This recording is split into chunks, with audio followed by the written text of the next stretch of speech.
My name's Mike Hehir. I'm a professor of neurological sciences at the University of Vermont, and I've been working with patients with myasthenia for a number of years. My research interests are in the development of a unit to measure side effect burden of medications in myasthenia and other neurological illnesses, developing a remote monitoring system for patients so that we can see how they're doing at home when we're not with them, and working on drug development and comparative effectiveness in myasthenia. Myasthenia gravis is actually the first described autoimmune disorder, and due to immune system confusion, it results in the pathology and muscle weakness that our patients experience.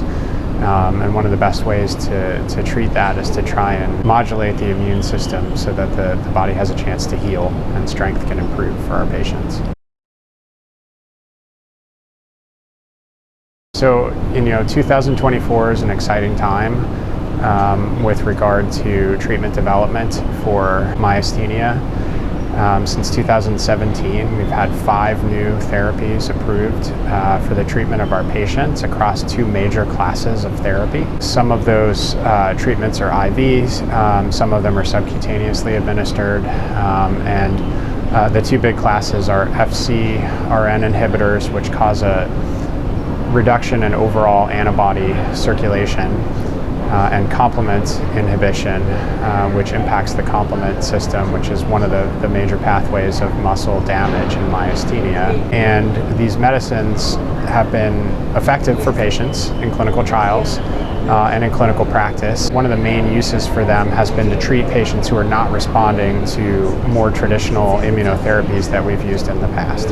While here at the AANEM meeting, we ran a first session of a debate discussing where we should place some of these newer medications in the treatment paradigm for patients with myasthenia with regard to other therapies which also work. Some of the data that we were looking at is the likelihood that older generation and newer generation therapies can cause patients with myasthenia to have minimal or no symptoms, whether or not newer generation or more traditional therapies have a better side effect profile than the other. And then a big concern, and something that I talked about in my discussion, is cost of therapy, particularly the newer generation therapies. So I think the major conclusion is that we have a lot more work to do. We have therapies that have been around for many years that are very good at helping patients achieve little or no symptoms over time, but some of those therapies can take a long time for that to happen.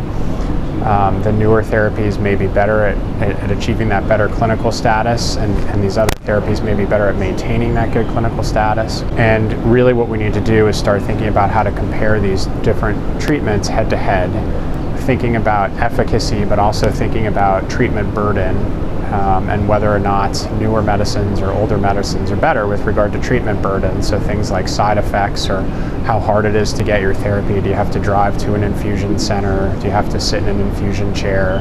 Is it a self-administered medication? There's a lot of questions that I think we need to grapple with as a community, and hopefully in a research setting, to understand what are the best strategies for particular patients. I think the take-home message is that there are many options to treat patients with myasthenia in 2024, and it's really important to engage your patient in a discussion of the types of things that are important to them. Is this a patient who needs to be on an oral therapy because they travel a lot? Is it a patient who would be okay with coming in for periodic infusions?